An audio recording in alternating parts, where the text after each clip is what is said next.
স্বাধীন বাংলা ফুটবল দল বনাম নদিয়া একাদশের মধ্যে এক বিশেষ প্রীতি ফুটবল ম্যাচ। এক ঐতিহাসিক মুহূর্তকে আজ প্রত্যক্ষ করছে এখানকার মানুষ। এই প্রথম স্বাধীন বাংলার পতাকা নিয়ে মাঠে নেমেছে স্বাধীন বাংলা ফুটবল দল। একদিকে যেমন বাংলার মাটিতে পাক হানাদারদের বিরুদ্ধে মুক্তিবাহিনী যুদ্ধ করছে, অন্যদিকে তেমন মুক্তিযোদ্ধা ও শরণার্থীদের জন্য তহবিল সংগ্রহের উদ্দেশ্যে স্বাধীন বাংলা ফুটবল দল নেমেছে এক অন্যরকম যুদ্ধে। কিক অফ হয়ে গেল, অধিনায়ক মুন্নার পায়ে বল, পাস দিলেন দুর্জয়কে, দুর্জয় দিলেন প্রদীপের উদ্দেশ্যে, কিন্তু ভুল পাস। বল পেয়ে গেছে নদিয়া একাদশ পেনাল্টি বক্সের ভেতরে, বিক্রমের শট, কিন্তু বল চলে গেল গোল লাইনের বাইরে। দেখা যাক শেষ পর্যন্ত কি হয়। ব্যাক পাস করলেন, বল হাতে নিয়ে হাওয়ায় ভাসিয়ে শট করলেন মনির, ঠিক মতো হেড করতে পারলেন না, বল চলে গেল আবারও মাঠের বাইরে।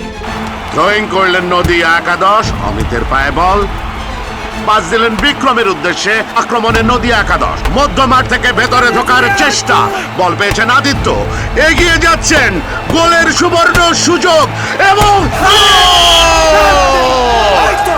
এরই সাথে 1-0 গোলে এগিয়ে গেল নদিয়া একাদশ।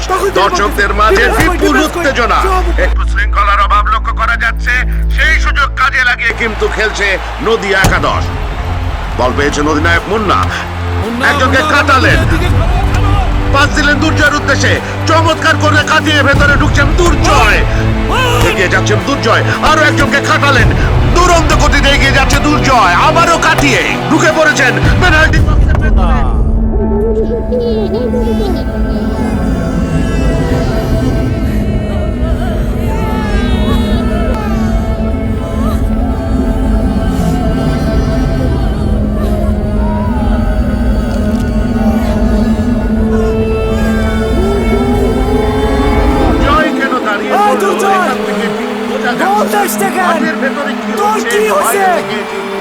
একটু মুশকিল, আমরা বোঝার চেষ্টা করছি।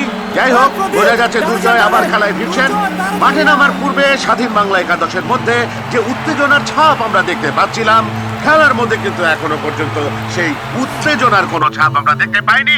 এরই মধ্যে আক্রমণে এগিয়ে যাচ্ছে নদিয়া একাদশ, বাম পায়ে শট, অসাধারণ দক্ষতায় টেকিয়ে দিলেন, কিন্তু কি ধরনের ফুটবল খেলা আমি কিছুই বুঝলাম না। খেলার মধ্যে কোনো সমন্বয় নাই, যে যার মতো করে ফুটবল খেলতেছো। এইভাবে কি ফুটবল খেলা হয় নাকি? আমি শিখাইলাম কি আর তোমরা মাঠে গিয়ে খেলতেছো কি? আর এই দুর্জয়, তোমার সমস্যা কি? ডি বক্সের মধ্যে গিয়ে আমি ফ্রিজ হয়ে যাও। আমি দেখছি, আপনি মাথা ঠান্ডা করুন, আমি কথা বলছি। আমি বলছি, শোনো তোমরা সবাই যেন আজকের ম্যাচটা কতটা গুরুত্বপূর্ণ আমাদের জন্য। আমাদের প্রথম ম্যাচ, যদি আমরা জিততে পারি সামনে আরো খেলা পাবো, আর যদি হারি তাহলে সব এখানেই শেষ। সেই জন্যই জিততে আমাদের হবেই। সেকেন্ড হাফে জান লাগিয়ে খেলতে হবে, ঠিক আছে? দ্বিতীয়ার্ধের খেলা শুরু হয়ে গেল, মনির চেষ্টা করছেন তার সর্বোচ্চটুকু দিয়ে। এই নাও তোমার চা। মাঠ থেকে আক্রমণে ওঠার চেষ্টা, এ পর্যায়ে মুন্নার পায়ে বল কাটানোর চেষ্টা, অধিনায়ক মুন্না এগিয়ে যাচ্ছেন, বল নিয়ে এগিয়ে যাচ্ছেন তিনি, ঢুকে পড়েছেন পেনাল্টি বক্সের ভেতরে, আলতো করে পাস, অনওয়ার্ড শট, স্বাধীন বাংলা ফুটবল দল। গ্যালারি ভর্তি দর্শকদের মধ্যে আমরা চরম উত্তেজনা লক্ষ্য করছি। মুহুর্মুহু করতালি দিয়ে তারা স্বাধীন বাংলা ফুটবল দলকে স্বাগত জানাচ্ছে। মুন্নার পায়ে বল, সেখানে ফাউল। এই মুহূর্তে দেখতে পাচ্ছি দুই দলের মধ্যে চরম উত্তেজনা, পরস্পরকে ধাক্কাধাক্কি।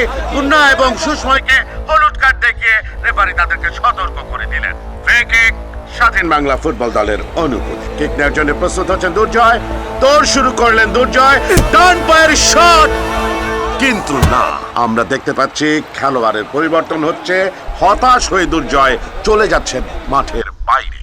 দ্বিতীয়ার্ধে তুলনামূলকভাবে ভালো খেলছে স্বাধীন বাংলা ফুটবল দল। ছুটছেন মুন্না, ঢুকে পড়েছেন লেফট উইং দিয়ে, পেনাল্টি বক্সে ঢুকেছেন, গোলের সম্ভাবনা এবং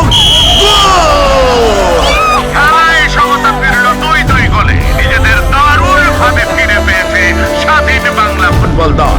যে উদ্দেশ্য নিয়ে স্বাধীন বাংলা ফুটবল দল এখানে এসেছিলেন, আমার মনে হয় তাতে তারা দারুণ ভাবে সফল হয়েছে। নদিয়া একাদশের মতো একটি শক্তিশালী দলের সাথে তারা সমানভাবে লড়ছেন। আমরা A bunch of bloody rebel are doing some shit. This is against international law. Why are the Indian allowing them to do this? एक बात याद रखना, मालाउन में जो अच्छा है वो सुअर का बच्चा, और जो खराब है अब समझो वो क्या है। मादरचोद।